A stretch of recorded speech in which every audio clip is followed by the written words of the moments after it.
Welcome to another edition of the Forty20 podcast, joined by special guest this week, Martin Norris. Martin, how are you? Yeah, I'm good. I'm good. It's been a long, hard season, but yeah, I'm good. Is this where we start at the end because you're retiring? Is that official now? You're not going to change your mind when you messaged us a couple of weeks ago?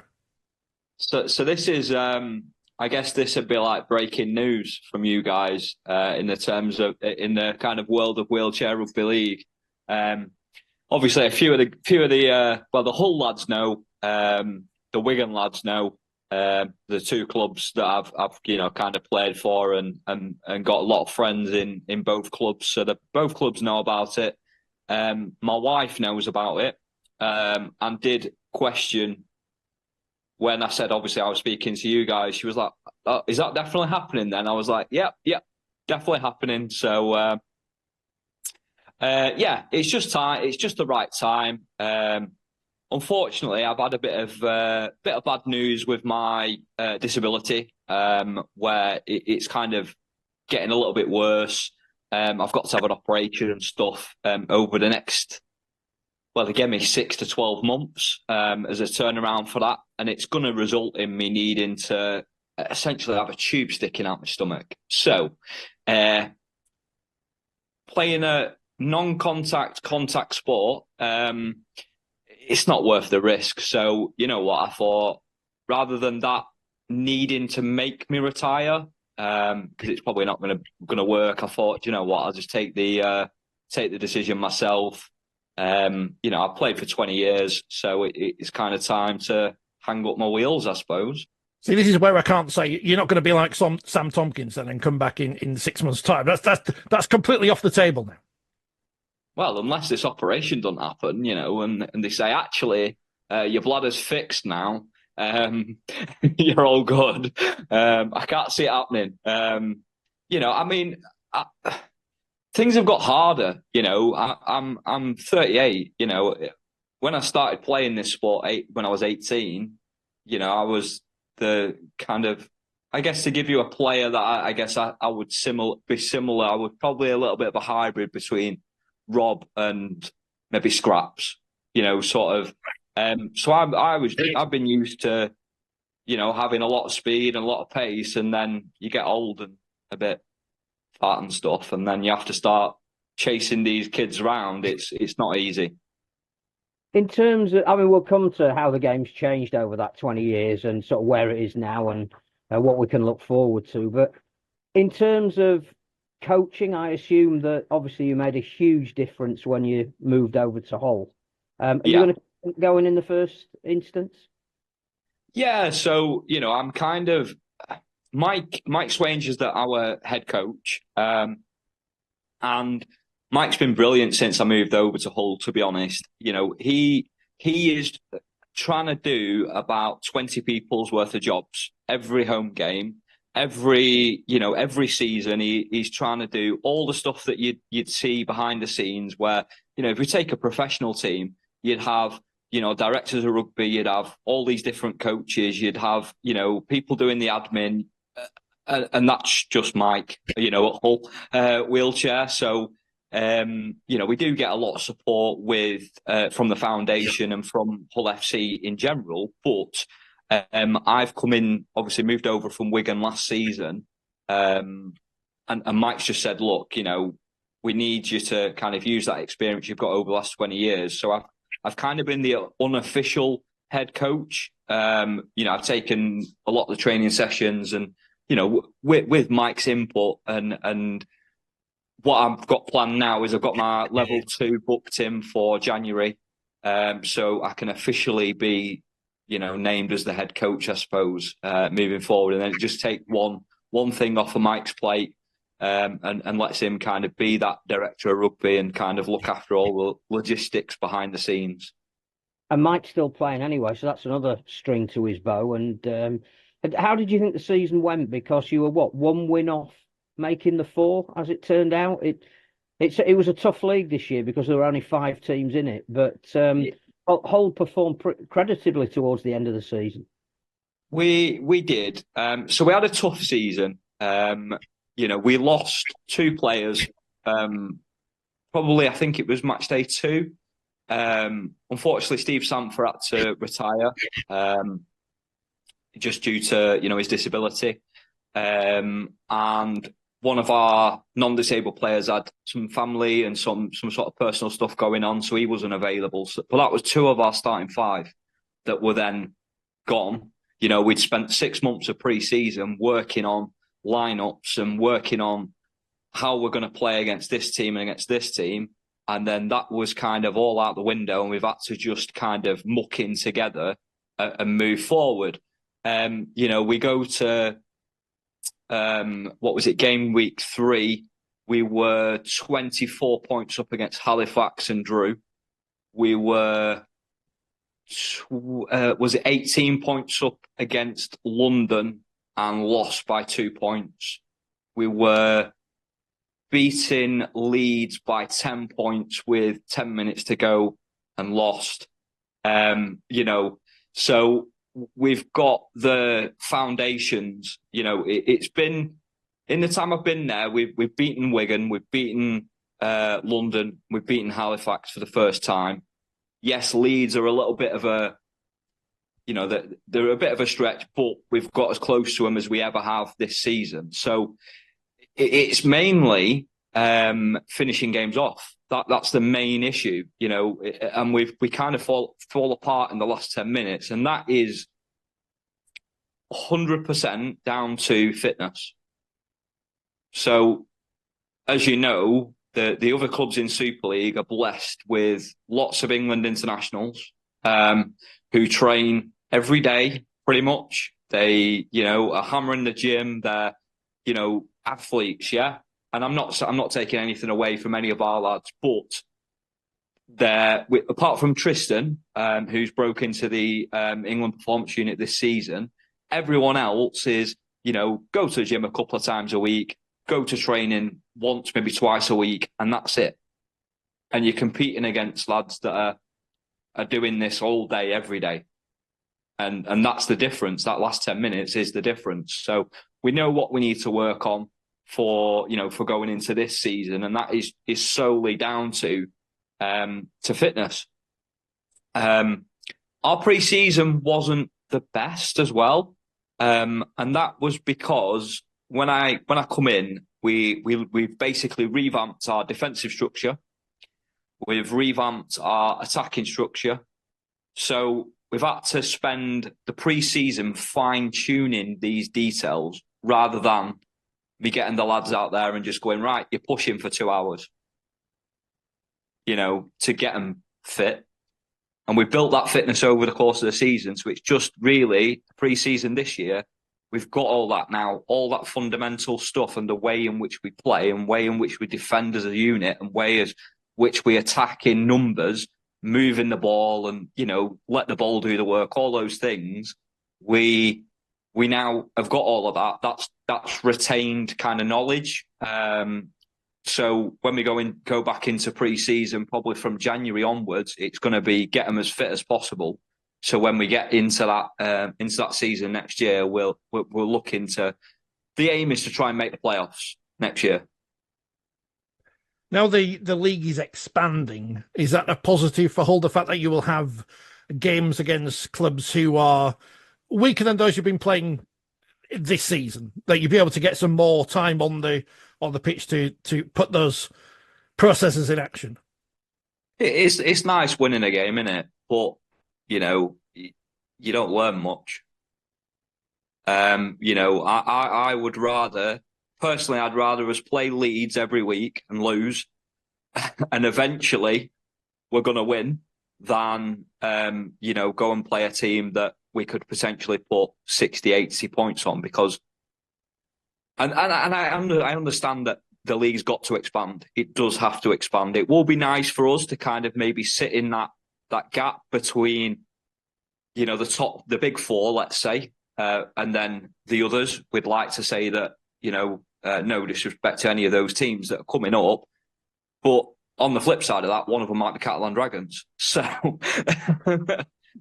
we'll see how that goes. You're not introducing a team that are gonna be whipping boys. They're gonna dominate the league. So it depends who these teams are that get the. They're doing a bit of like a licensing thing, like they've done in the running game, aren't they? Where it's kind of every team has to apply to be in the league and stuff like that. So, but yeah, it'd be nice to have those winnable games. But the aim is definitely to push on and be challenging, the likes of Leeds and Halifax to challenge for trophies. That's the overall aim of any sport, I guess. You do it to win games. We need to get some LED boards on the back of the chairs. That'll help things out. Take me back 20 years. What did Wheelchair Rugby League look like when you started playing? Okay, so when I first started playing Wheelchair Rugby League, so I was playing wheelchair basketball for Wigan.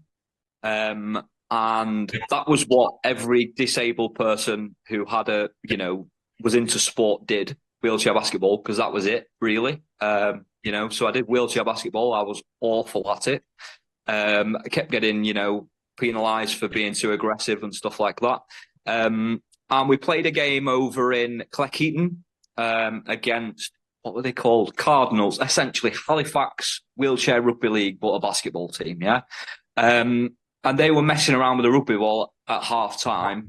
Ball comes over to one of our lads, picks it up, throws it back to him.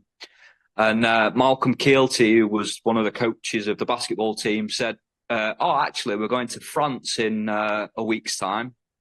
Do you fancy coming to a training session tomorrow? Yeah, all right. So go off to a training session.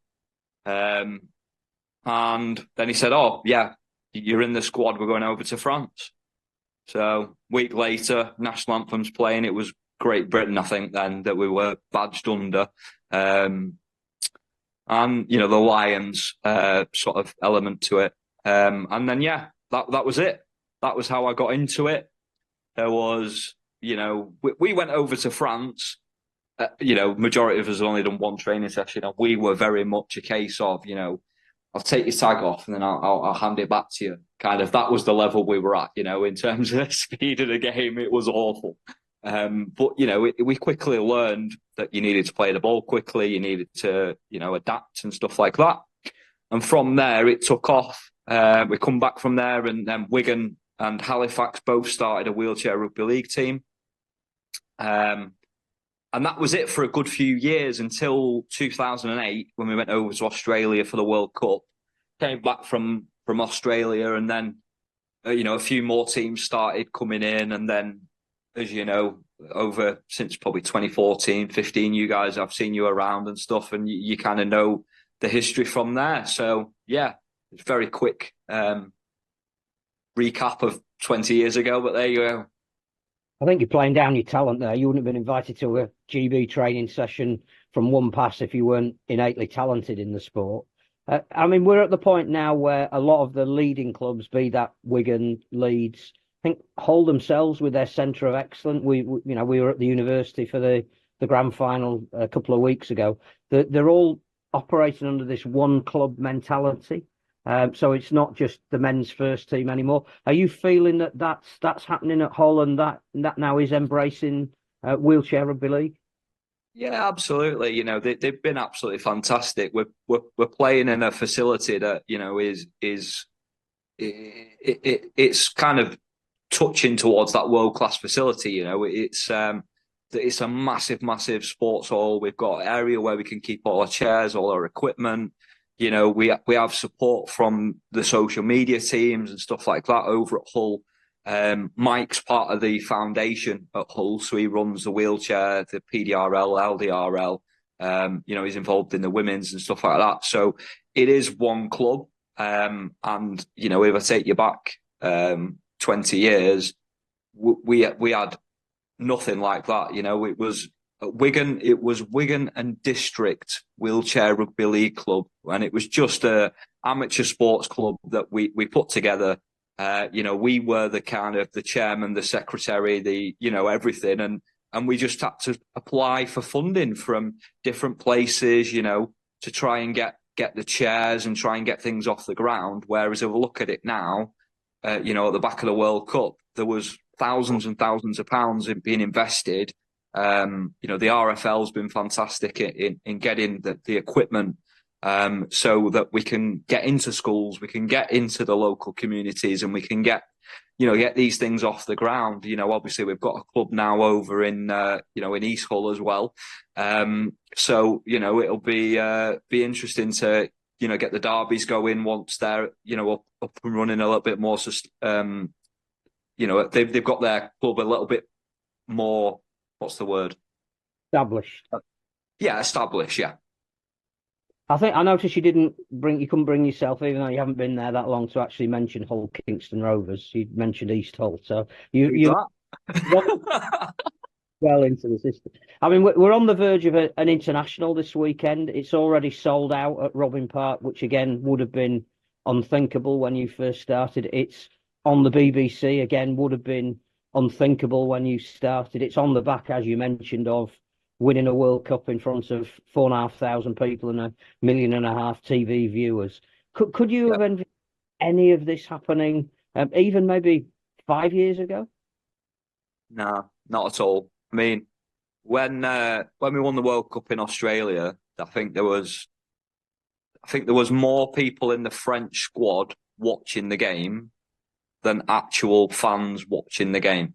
That's how kind of that down it was. It was part of the Festival of World Cups, so it was kind of alongside the running game, but very much not an afterthought. But it wasn't anything like the level in which it was for the last World Cup, and it has gradually got better after each tournament. In terms of 2013, which was the last one I played in, that was bigger. We had over 1,000 people watching the final, stuff like that.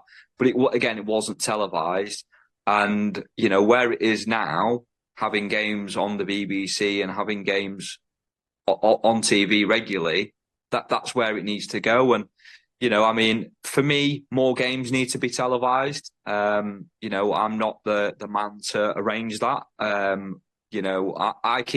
I've done it for 20 years in terms of banging the drum for the sport, stopping people in the street and saying, do you fancy coming along to play this sport? Whereas the power of social media, you guys put one tweet out and you'll probably hit more people than I've stopped in the street in my life, So it's a lot easier to get that word out now, but it's only there for me on the back of the success. You have to have things have to be a success for you to be able to progress. And if I think where's the sport going to be in the next 20 years, I think there'll be players that are paid and they'll be professional, and that's where it's going to go. We've been talking about the Hall of Fame recently because women have just started to be inducted. How long do you think, and I guess it depends on how the criteria work, how long do you think it'll be before we see wheelchair players inducted into the Hall of Fame? And to throw you under the bus here, so in case you forget anyone, who would be at the top of the list who should be in the Hall of Fame? So I'll answer that one quickly. So I would say a couple of players. So I'd say Jack Brown is the best player on the planet by a mile, and has been for 20 years. Phil Roberts has been fantastic in my career and a massive driving force in my career. Andy Wharton, probably a guy you guys have never heard of. He was the engine shed for England Wheelchair Rugby League from 2006 to, I think he retired in 2014, and he was just a workhorse. Just did absolutely all the kind of heavy lifting in terms of getting yourself up the court, up the pitch, whatever we're calling it. To get you into those scoring positions. So 3 players there that I would definitely include in that. And in terms of how quickly, so we got invited to a Lions, Rugby League Lions. Is that right? Yeah. Have I said that right? Yeah, we got invited to that over in Wigan last year. Martin Coyd arranged that, and we went over and met a lot of the legends and stuff like that. And I guess that was stage one of getting us our foot in the door.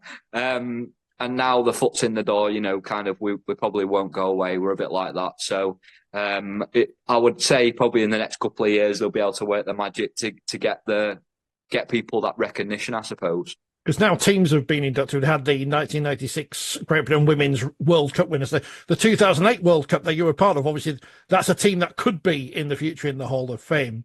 Play on car parks. I find this fascinating. How do you play wheelchair rugby league outside? It was a lot of fun.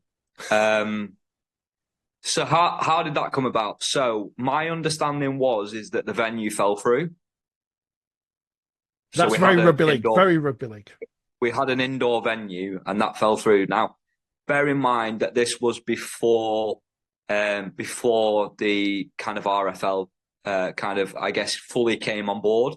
But yeah, it was an England-France game. I think it was 2007, maybe. Obviously, everything just blurs into one now. But yeah, around 2000, we'll go 2007. It was 2007. And yeah, we went down to France and the game was outside. Luckily, it didn't rain, which was really, really helpful. But yeah, we were just on this big car park. I remember there was some giant England flag put on the grass at the side of the pitch and a giant French flag. And, there was a couple of people with their dogs and stuff just wandering around, They obviously took the dog for a walk and like, what's going on over here? But yeah, it was madness, and like we discussed before, in terms of where the sport's gone now, let's be honest, if it had rained, that would not have been a fun experience at all. Trying to push a wheelchair with wet hands and wet push rims is not fun. So you mentioned where the game might be in the next 20 years, and obviously one of the issues that's been talked about, I think even the French brought it up when they lost the final in 2022, is it becoming too physical? And obviously the more players train, the more coaches get hold of their players and tactics come into it, and the more we see that you're looking for that extra 1% because teams are so equal. It's now being mentioned more than it isn't that there's going to be a gap between the social element of wheelchair rugby league and the elite element, and that is going to be based on force and power and speed and endurance. Is that going to be an issue, do you think, or is that just the natural progression of a sport growing up? The short answer is yes. It's going to be a massive issue. So for me, the thing that I don't like is the chair wrestle, the pushing, the shoving. And it's for me, it's really easy to stamp out of the game. So easy. So you don't need two hands to take off one tag, right? So for me, if you go in to take a tag off with two hands, you are pushing with one hand and you are taking a tag off with the other hand.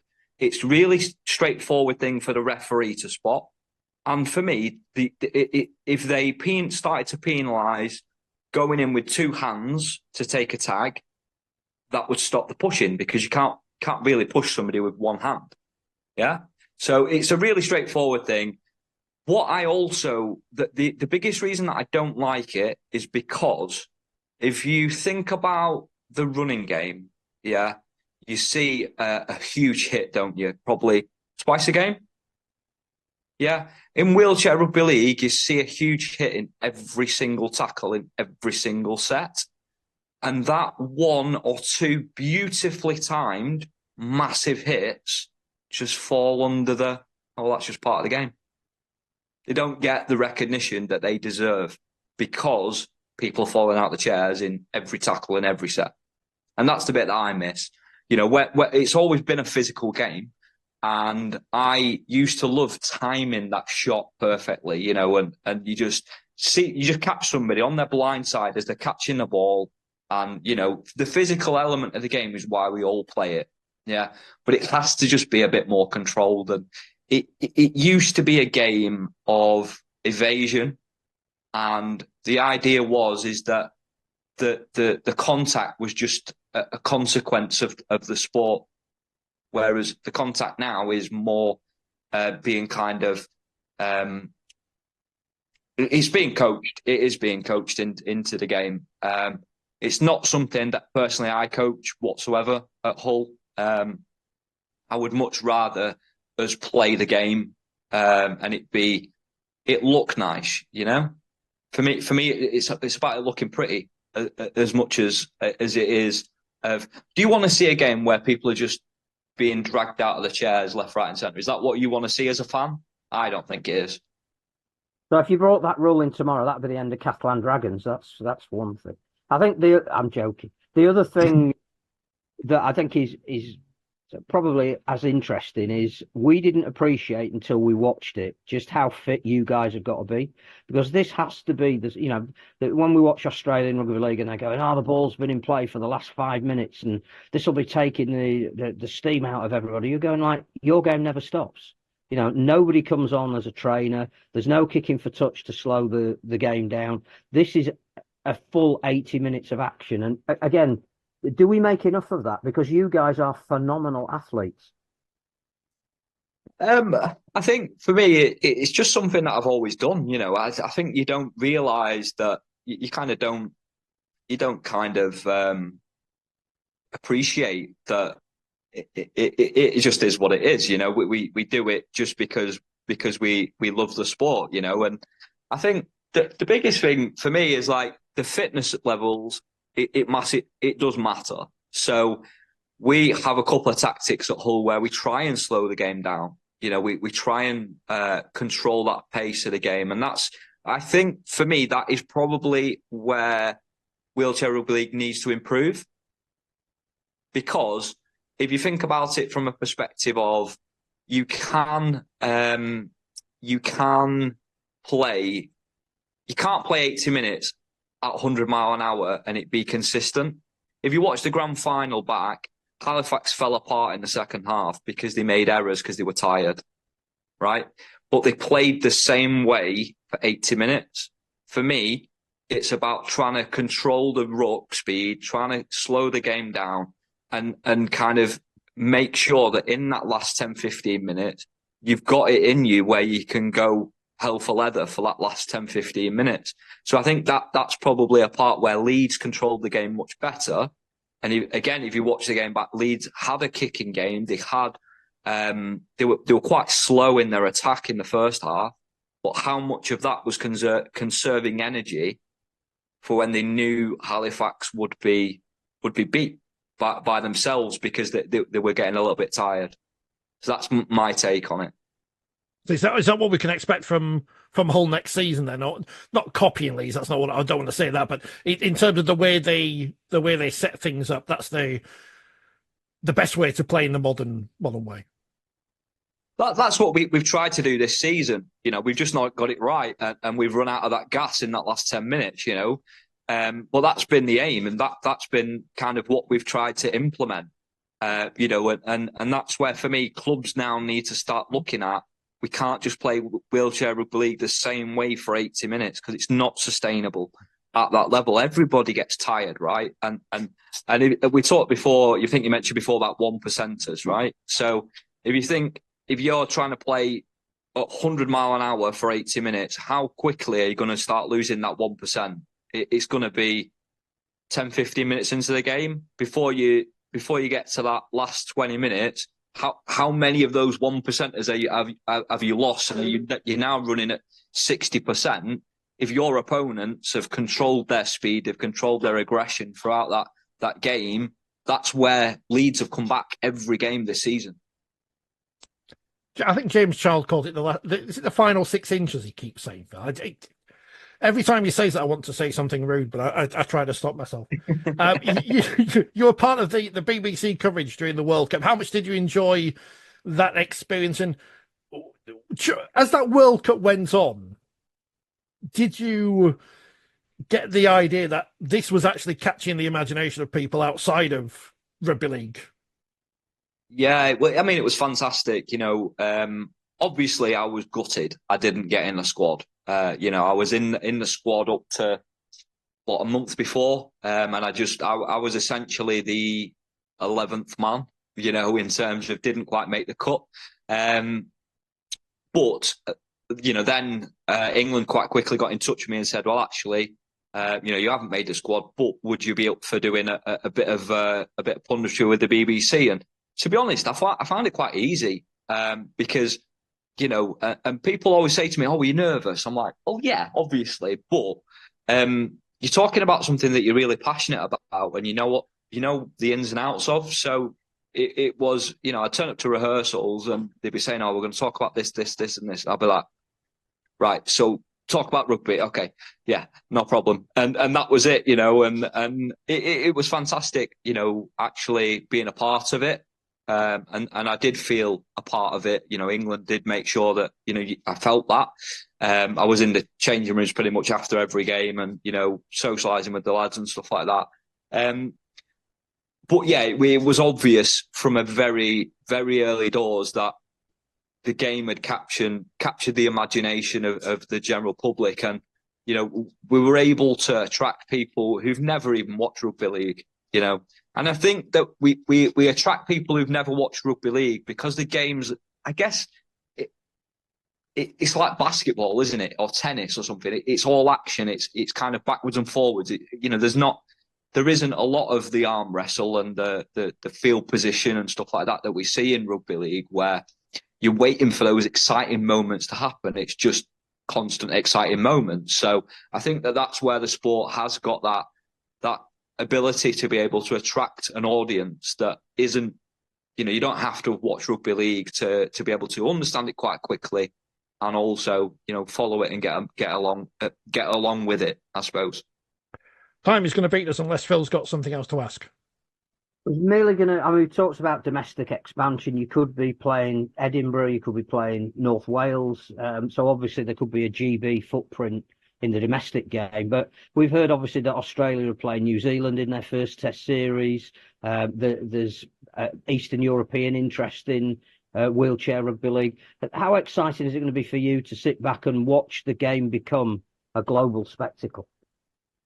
Yeah, I mean, it's going to be fantastic, and that's the overall aim, right? Whenever you take up anything in your career, you want to leave it in a better place than when you found it. And for me, it's in a better place, and it's got all the potential to grow and improve. And I'm hoping that in the future, obviously my career as a coach officially starts now.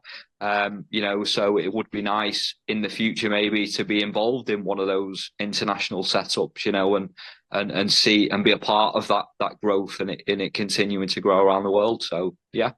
Somewhere sunny, that's where you want to be. Somewhere where the weather's nice. If you had to go out, if you had to train outside, then there's no chance of rain, that kind of thing. Yeah. It has to be Spain or Greece, doesn't it? Yeah, Spain would be lovely, wouldn't it? Will you be in Wigan on Saturday, or are you watching from home? I am actually in Filey on holiday, so no. There are far worse places to be. I like Filey; it's nice. Yes, that's fun. We call it filet for obviously trying to give the right impression. So yeah, unfortunately the game's not on the BBC Two, is it? So the punditry and stuff, my understanding is it's not needed. So unfortunately on this one we've not been needed. So booked a nice week away, with my wife. So yeah, I'll be watching it on the iPlayer. Well, enjoy Filey, enjoy retirement. Good luck with the operation whenever that happens. And thanks for coming on, and I'm sure we'll catch up again soon. Yeah, brilliant. Thank you very much. Congratulations on a wonderful career as well, because I know people that think about retirement and transition and all that kind of thing. What probably gets lost in all of that is it was an absolutely stellar career. So congratulations on all of that. Yeah, thank you so much.